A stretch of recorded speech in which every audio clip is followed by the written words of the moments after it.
I'm Gretchen Cryer, and I'm a theater writer. I do book and lyrics, and I've written several shows with Nancy Ford, who's here today someplace.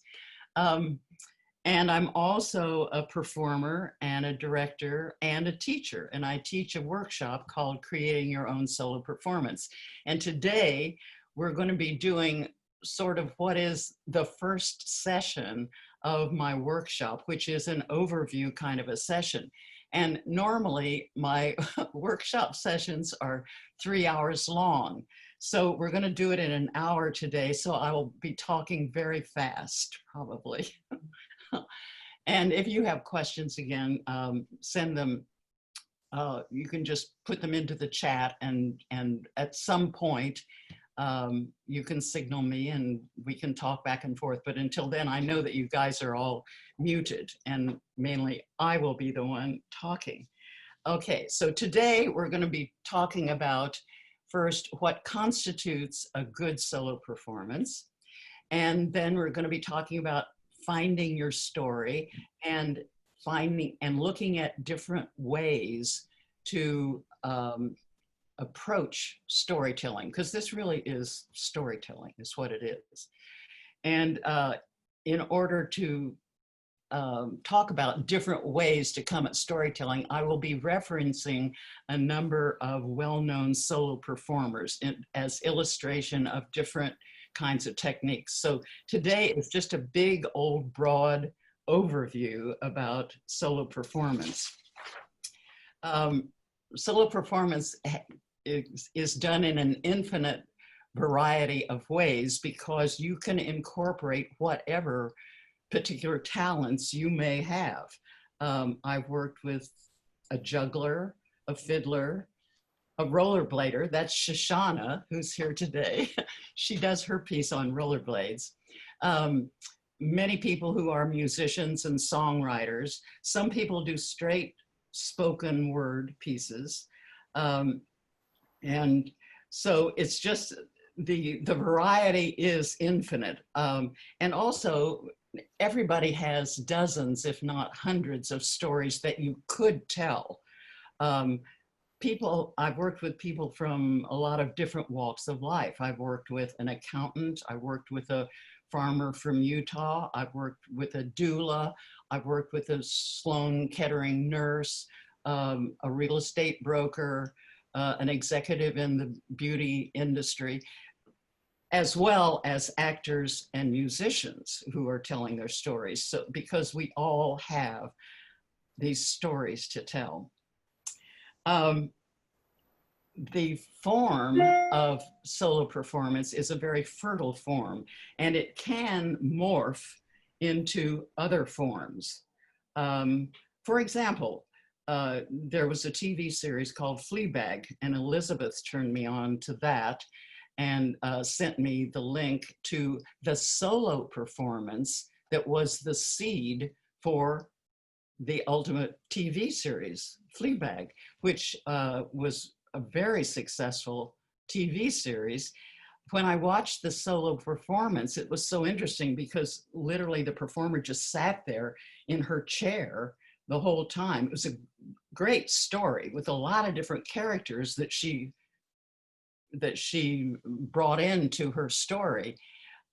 But she only got up out of her chair maybe 4 or 5 times in the course of the whole thing. She didn't use any props. She used a little bit of a sound environment, but then that piece turned into this TV series, which was very widely acclaimed.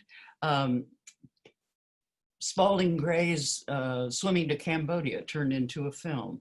So, and the writing techniques that we use in creating solo performance can also be applied to writing short stories, memoirs, novels, plays, or films, and so forth. So it's a mixed bag, but it's a very fertile form. Okay, let's just talk about some of the qualities that a solo performance must have. To begin with, solo performances are usually about an hour and 10 minutes or an hour and 15 minutes or so. Usually you're not going to try to do a 2-hour show unless you're Billy Crystal or Whoopi Goldberg that are doing it on Broadway. Well, then, okay, you can do 2 hours and it'll hold.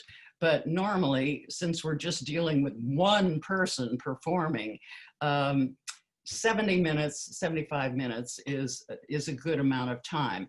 The first quality that a solo piece really needs is urgency. You have to care about this story that you're telling, because that's the best. The audience will be engaged if they know that they're hearing from someone talking about something that they have an urgency about wanting to tell this story. So the story needs to be about something that you care about. And that's really important. So it's not just some miscellaneous something or other, because that's not going to hold. But there has to be an urgency. You have to be fearless when you're creating your solo performance. You can't be worrying about who's looking over your shoulder, like, oh my God, oh, what's my mother going to think of this? Or what's my spouse going to think? Or, oh my God, my synagogue, oh dear, they're going to think such and such. You can't be thinking about that while you're creating the thing, because you have to be able to be free, let yourself go, because you're trying to get to your own authentic voice here. And the only way you can do that is to not be paying attention to somebody looking over your shoulder. Now, after you get the piece created, then you can decide whether or not you want to invite your mother to come and see it or not, or just leave that part out, you know. But that's after you get the whole thing finished. While you're actually creating the thing, you don't pay any attention to, oh, am I going to hurt somebody's feelings, or what are they going to think of it? Because you'll never get to your own authentic voice if you are doing that. Third thing, you have to be willing to let your story go where it takes you, because I swear to you, you'll start out thinking that you're going to be telling one story, and then suddenly it takes a turn and you're off, and oh my God, it becomes something that you did not expect it to become. And you have to kind of let it be. And that's part of the fun and adventure of it. It's really not, it's fun sort of not knowing where the thing is going to go. And you don't even have to know for sure what story you want to tell right at the beginning, because you're just going to start grabbing onto something that has an urgency for you. Okay, the fourth thing that it needs to have is contrast and pacing. Now, this is especially important, again, because there's only one of you up there. So, you know, you don't have the luxury of having another actor plunge onto stage and changing the tempo and changing the texture and so forth. It's just you up there. And so you have to figure out ways to get contrast and pacing in your piece. Again, because you're up there for 75 minutes. So it cannot be monochromatic. Some people use music, either as performers, you know, being a fiddler or being a singer, incorporating songs, or you can incorporate music as background, you know, recorded music to establish an era, to establish a feel, and so forth. So you can use music and sound effects, creating a sound environment. You can use that to help create contrast and pacing. And then of course there's lighting changes and moving around on stage to different locales and so forth. Now, interestingly, some people don't, I mean, like the Fleabag woman just sat in her chair the whole time. And there are other performers who have been extremely simple, and they've just relied upon the incredible interest in the story that they are telling. But I'm just saying that keeping in mind that you've got to have contrast and pacing is always a really important thing. Because contrast and pacing is so important, I really gravitate toward writing episodically for solo performance. That is, pinpointing episodes along the arc of a storyline and writing in little pieces of episodes. First of all, it's not as daunting as thinking like, oh my God, I've got to write a 75-minute monologue. That just seems overwhelming. And it seems like how are you going to do that? You know, it feels like it's too big of an assignment. But if you start thinking in, I'm going to capture this moment, then I'm going to capture this moment, then this moment, and this moment, it becomes much more, well, accessible. You feel like, okay, I can do that. I can write this little episode, and then I can write this episode. And pretty soon you've got a whole story put together. Again, you may not know where your story is going at first, but you start grabbing onto episodes that really have meaning for you or for whatever. Then also, you have to know that you may not use everything that you're writing. You have to be willing to, when you finally do find your story, then some of the stuff you won't necessarily, that you've written, may not fit into that story anymore. You don't throw it away. You put it aside and you keep it, and that'll become another story. So you're not wasting any time if you know, are writing kind of all over the place. You'll find your story, and then you weed out anything that doesn't help you carry that story forward. Okay, so I'm going to now just give you some examples of solo performers who represent different techniques of coming at storytelling, because you see, you can incorporate many different techniques in the course of your solo performance, because each episode can be treated in a different way if you want to. I mean, I'm not saying you have to do this, but I'm just saying that that's another really good way to get contrast and pacing, is to come at one piece, you know, as a first person narrative where you're talking to the audience, and then suddenly you go into a piece where you're doing a scene having to do with characters that you've just introduced to them and so forth. And then, so you can use a lot of different techniques within the body of one solo performance. Okay, the guy who personifies like the most basic kind of solo performance was Spalding Gray. And I don't know how many of you ever saw him or know of his work, but he was a guy who had the conceit that he was reading from his journal.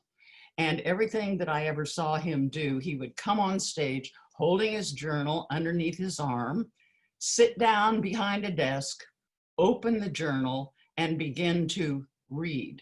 Now, by the time we saw his piece, he had it memorized, but he still turned pages, and so that it gave the authenticity of the fact that he was reading from his very own journal. So it felt like we were really getting his personal story. Again, he had it memorized by the time I saw it at Lincoln Center, but in workshop form though, he didn't.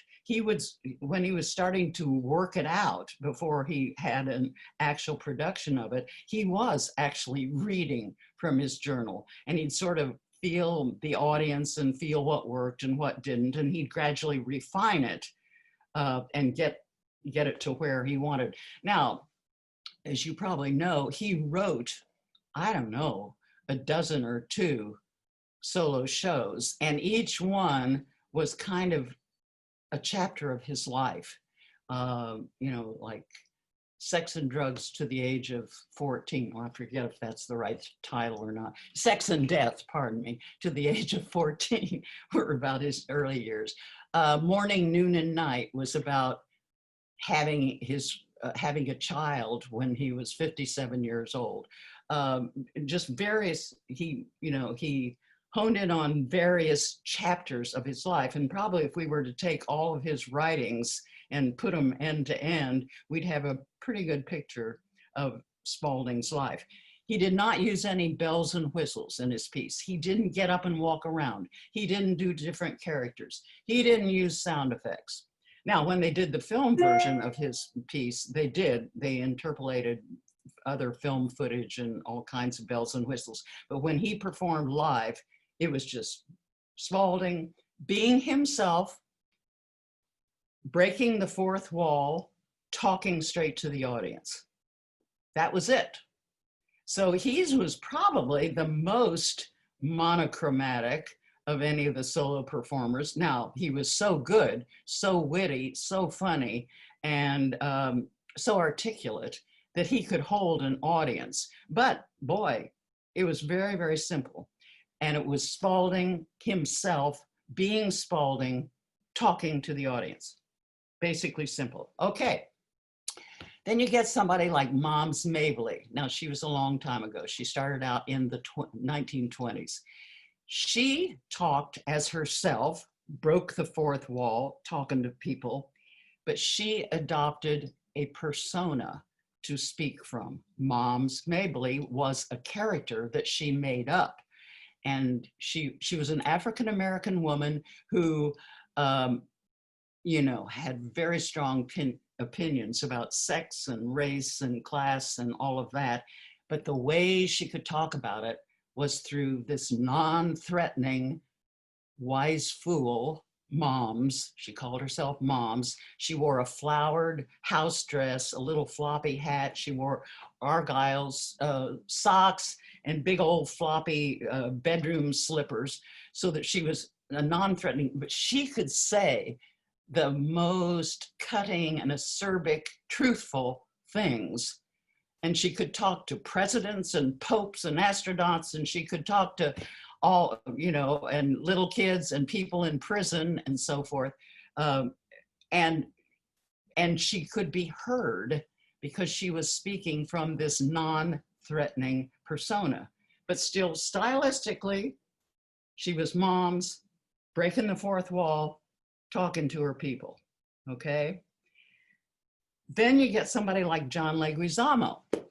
John Leguizamo is like, I don't know if you saw Freak or Sexaholic or, well, he's done many, many pieces. He's not doing any currently, but he's John Leguizamo telling his story, breaking the fourth wall as a narrator, talking straight to the audience, but then he goes into a scene in which he becomes his mother, his dad, the homeboys on the corner, whatever. He can do a scene that has 5 or 7 people in it all at once. And he just goes, he's just one character, then another character and another character. Each one has its little defining quirk, either the way that character talks or some signature way of being.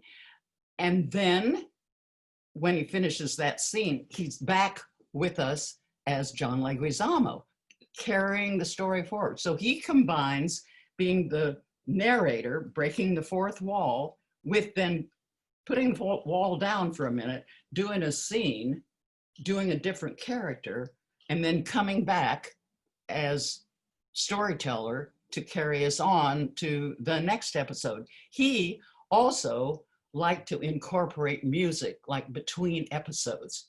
He's a great dancer.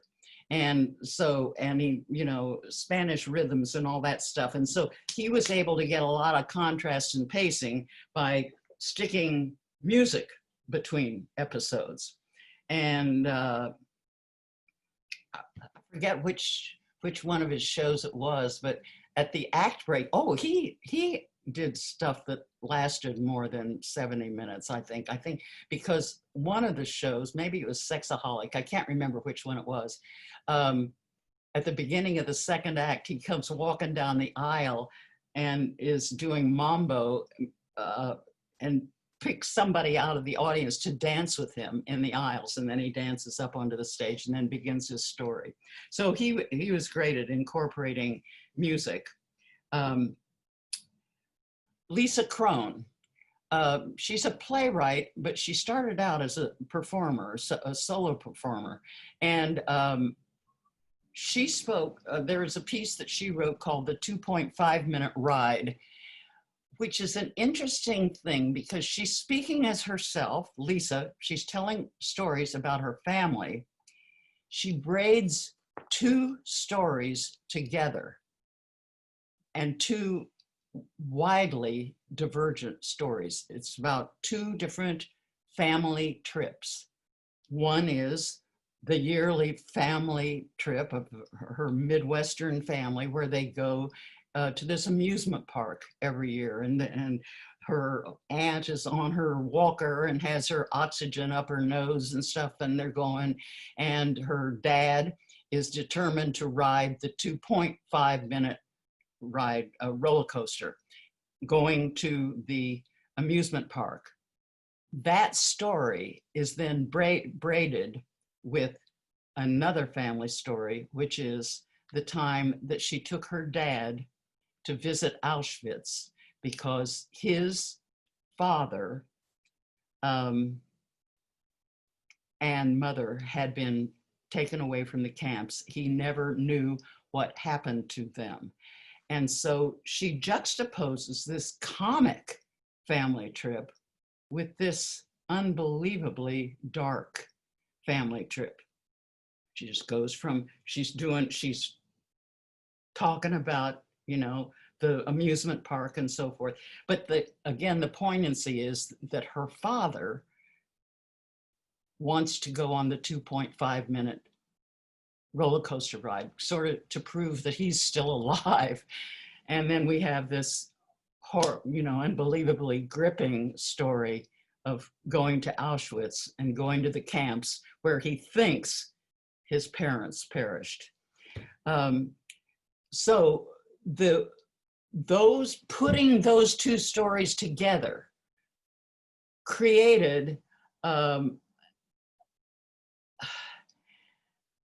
much deeper story than had she just done the story of, oh, the funny story of going to the amusement park, and then, oh, the tragic story of going to Auschwitz. Somehow, by putting those two stories together, they both were stronger.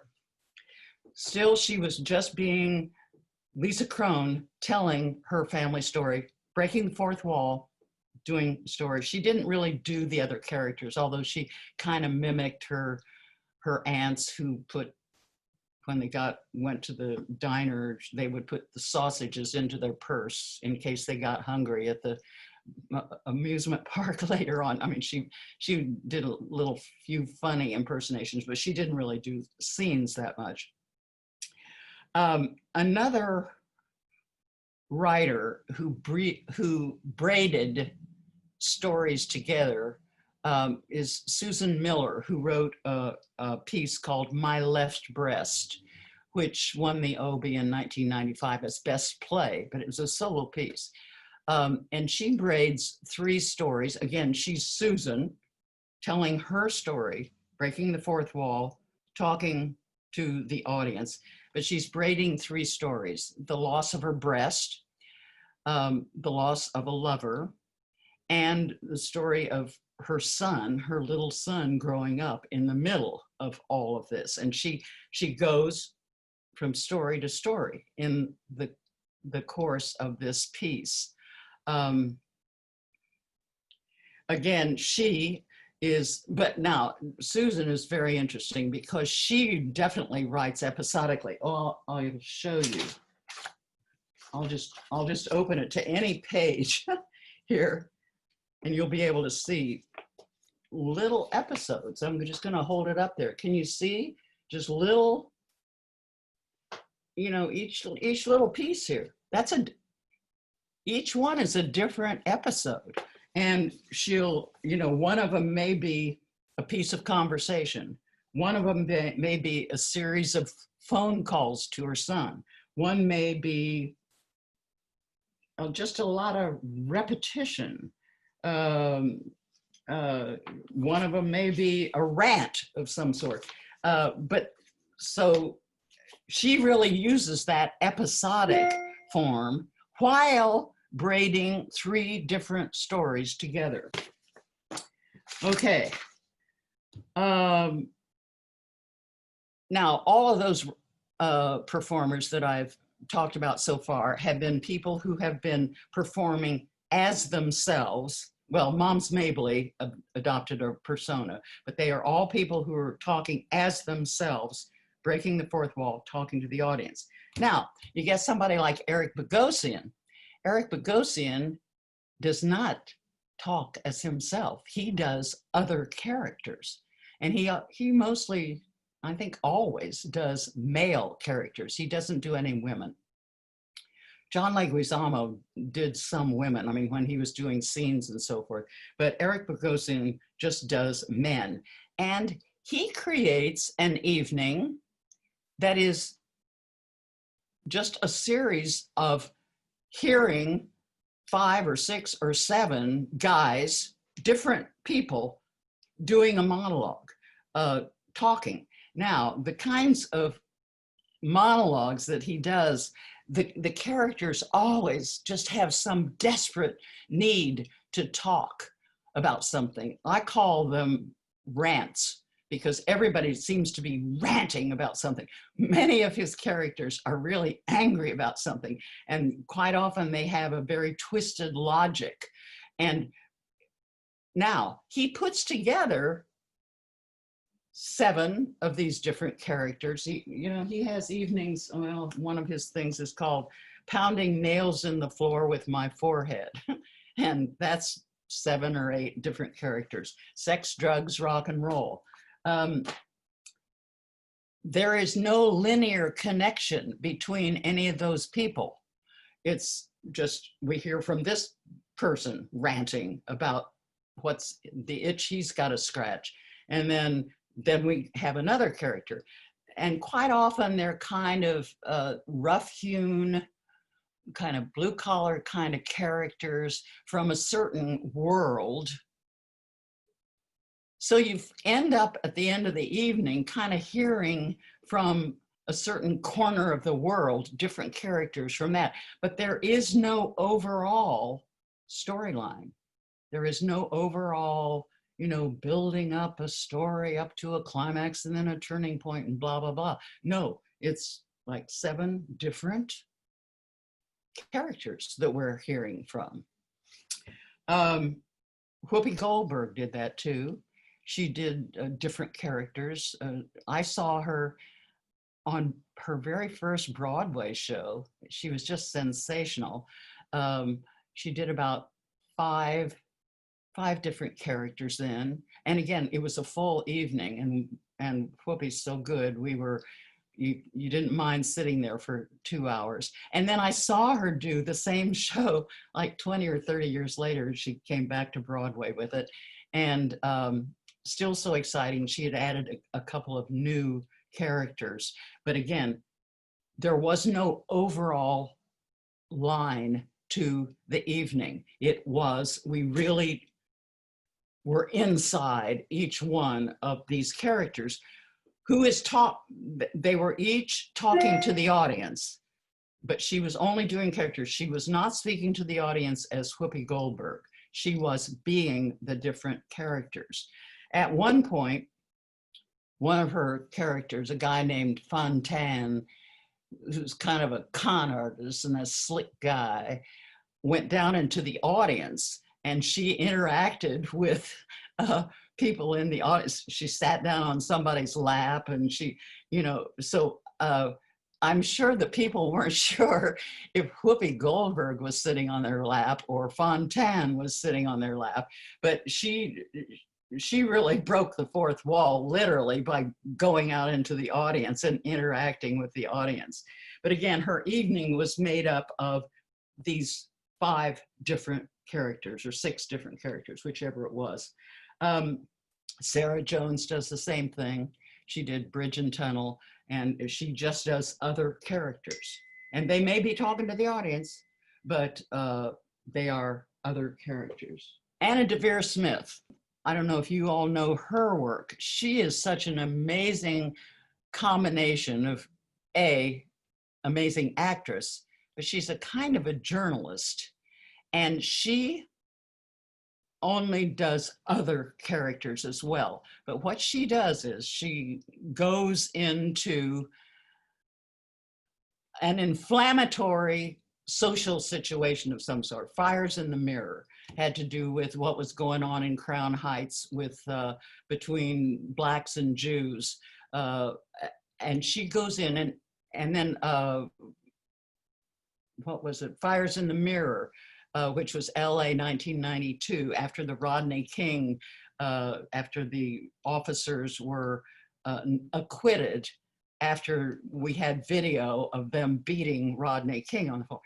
Okay, she goes into some inflammatory social situation and she interviews people. She's a great journalist and interviewer because she can get people to talk to her and tell their stories.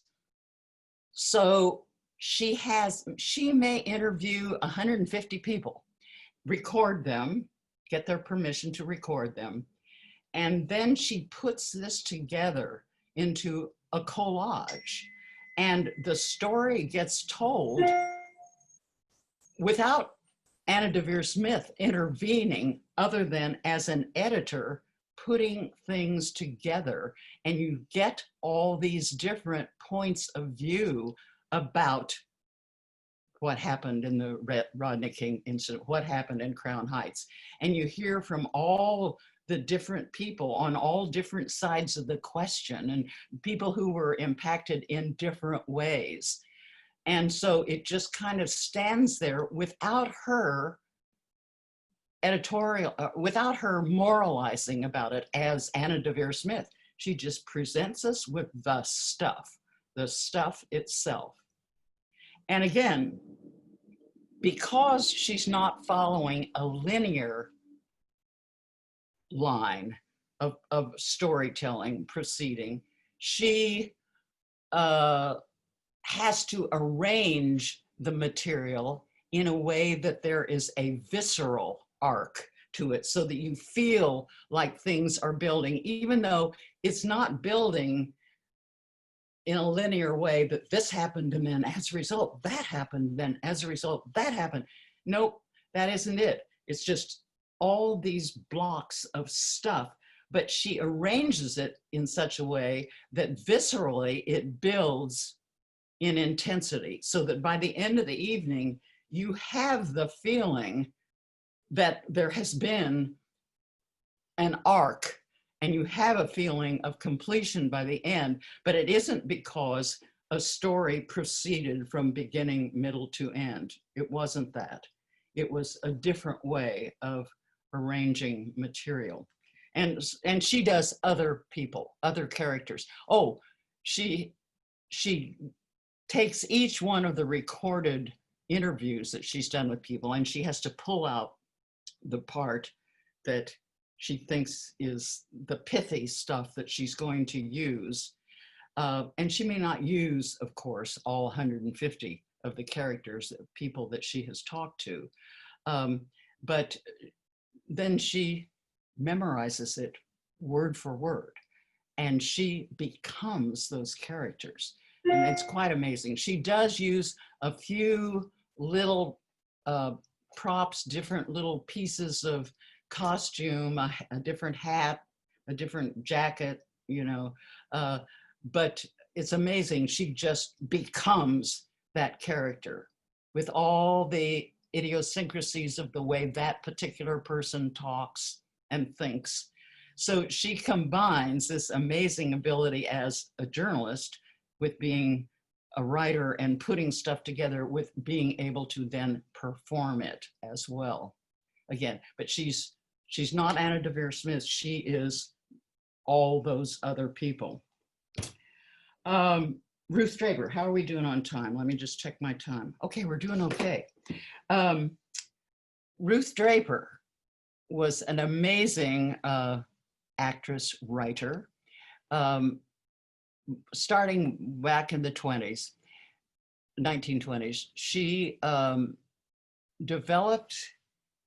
she was a wonderful actress, and she never talk to the audience as Ruth Draper. She always was a character, but she had a particular way of dramatizing people. To begin with, her pieces were usually 20 minutes long, and she would put together 3 of them in an evening. So she would just do a 20-minute piece. Her technique was she would be a character in some kind of challenging situation, and all different kinds of characters she did. A person dealing with something, but we only hear her side of the conversation.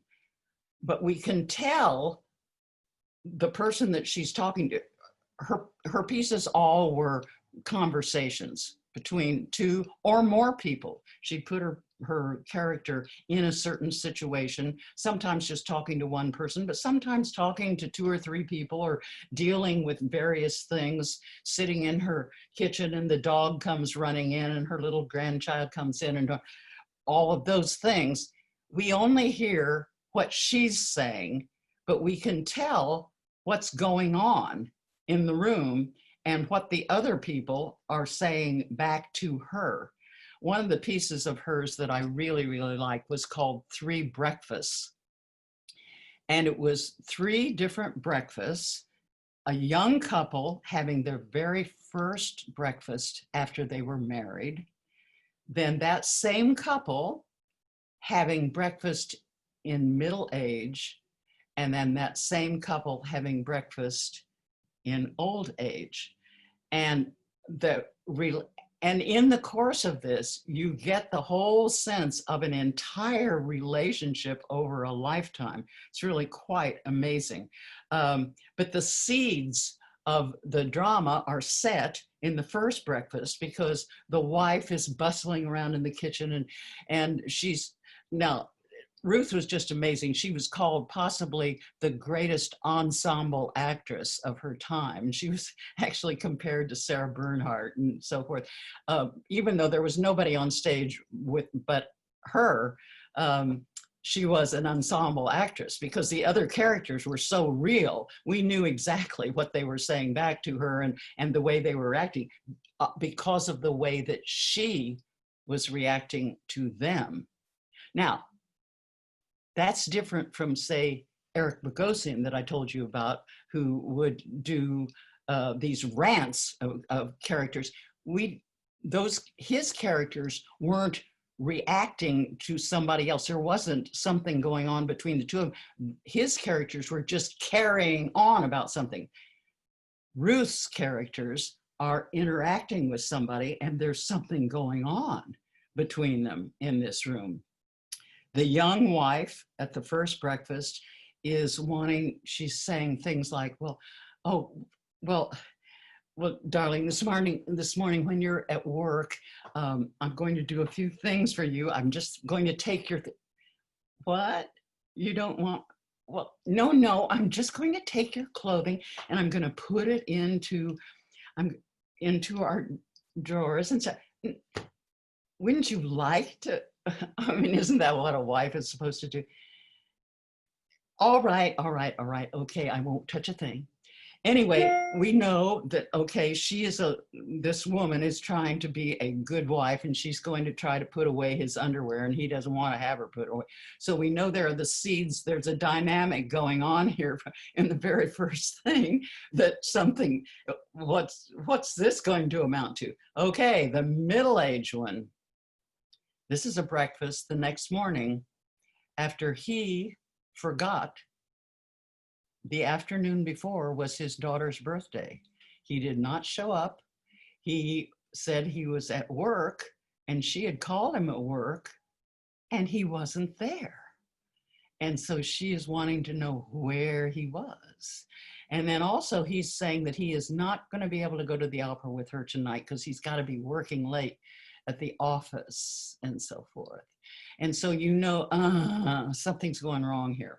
Okay, then the last one is when they are old. They have had to move out to the country because it turns out the night after she came home from the opera, their house burned down and they moved to the farm. Now, possibly that was also to squelch the relationship that seemed to be going on between him and whoever he was with at the office, or on that day that he did not show up at the birthday party. Anyway, by the end, though, that it has all smoothed out and they are happily in their old age on the farm with all their grandchildren.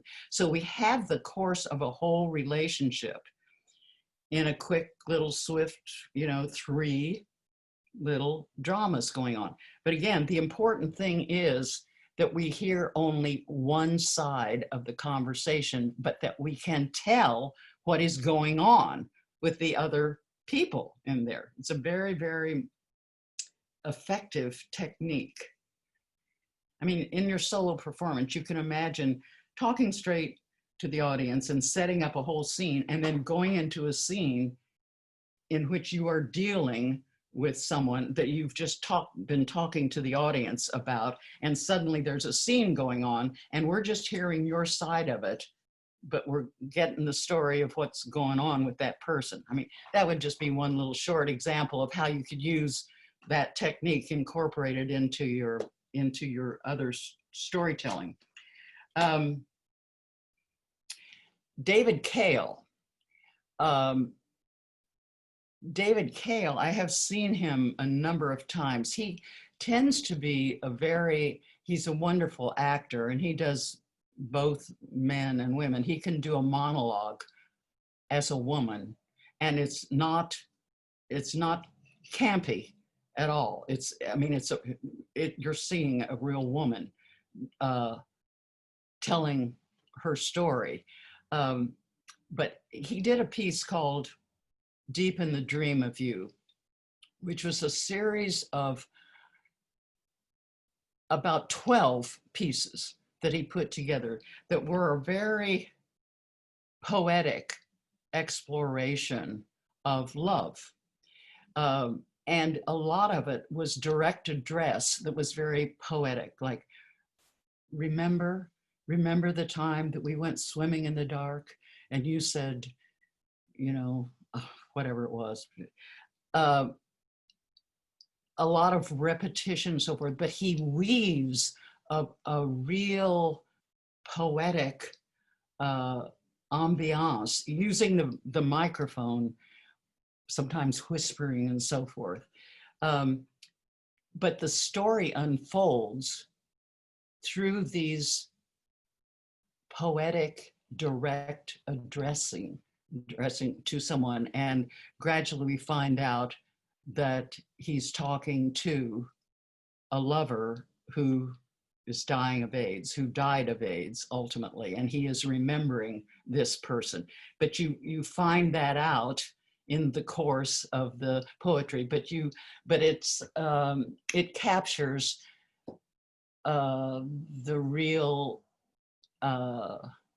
surreal, erotic nature of the relationship and the pain of what I think he wrote it in the 80s. So it was while the AIDS epidemic was going on, and it's a very, very moving piece, and it's absolutely beautiful. By the way, all of these people that I'm talking about are captured in this book called Extreme Exposure.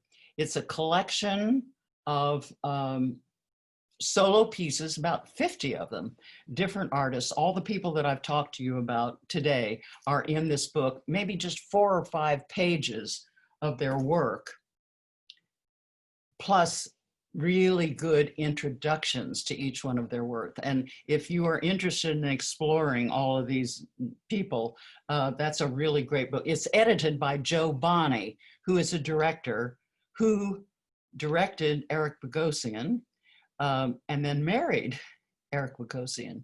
And now she doesn't direct solo pieces so much anymore. She directs regular plays and so forth, but she started out as a director of solo pieces, and she put together that whole collection. It's a very, very valuable collection. Anyway, David Cale, There are 4 of his pieces from Deep in the Dream of You that's included in that book, and it's really worth taking a look at because it's unlike any of the other artists in there. He doesn't always do that poetic thing, but it was just a really interesting thing because it creates a whole mood. All right, moving on. Some people decide that they want to do historical characters. For example, Hal Holbrook made a whole lifetime and a living doing Mark Twain around, you know, from university to university. And by the way, I mean, I think if anybody thought, oh, I'd like to have a career where I can just go do solo performance all over the country, do a historical character and then go to colleges, because that seems to be something that has really worked for him. Now, when he's doing Mark Twain, he is Mark Twain. He's not talking to us as Hal Holbrook. He is being Mark Twain, and he uses Mark Twain's actual writings. And so,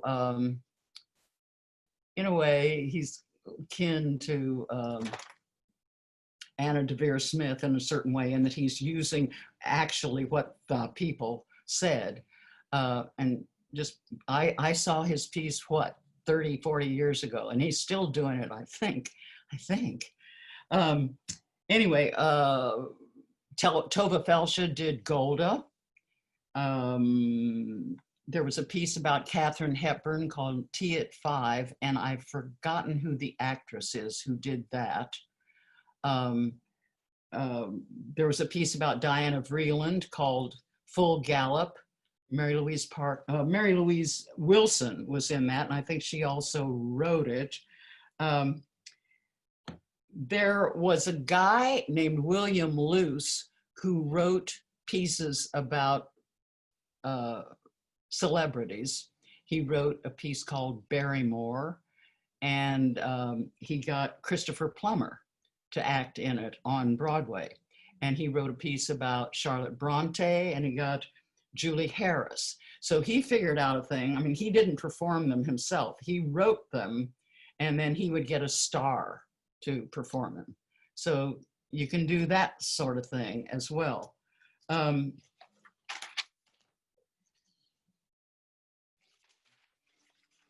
Now, you can do a piece.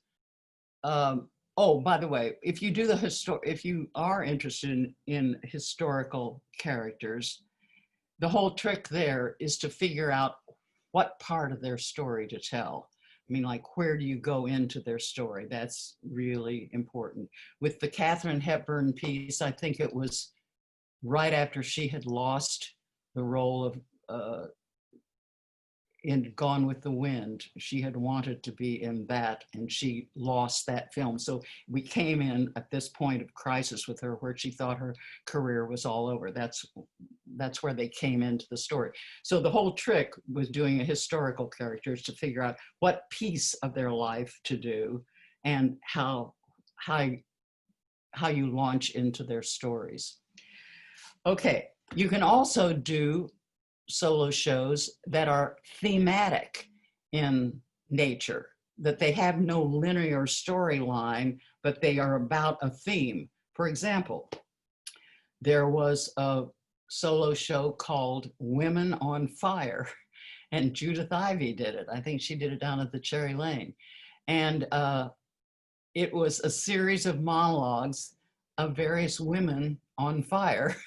That is, they were passionate about something. Maybe one was a desperate phone call was one of the monologues. Another one was a woman talking to her psychiatrist. Another one, but anyway, so, and there was no relationship between those characters at all.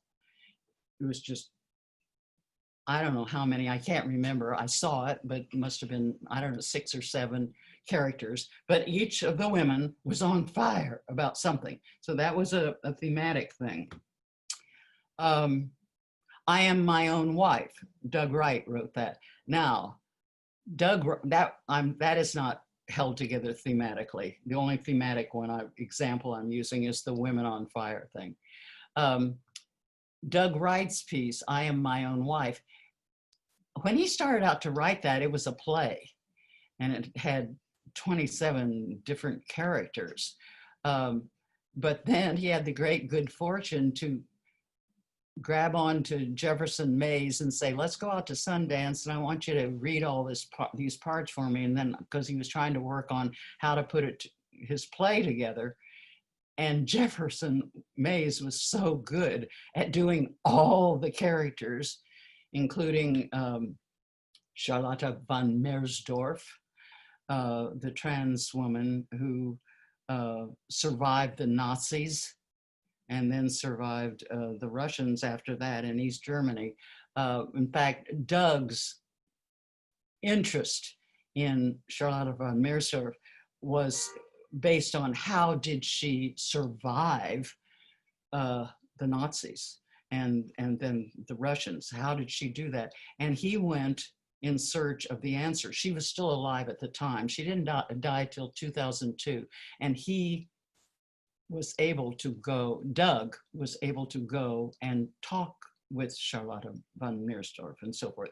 So the play ended up being about Doug's quest to find out how Charlotte von Mersdorf survived. And so Doug ended up being a character in his own play. And so Jefferson had to do Doug at one point, which was a kind of a funny thing, that he was able to really capture Doug's particular way of talking and so forth.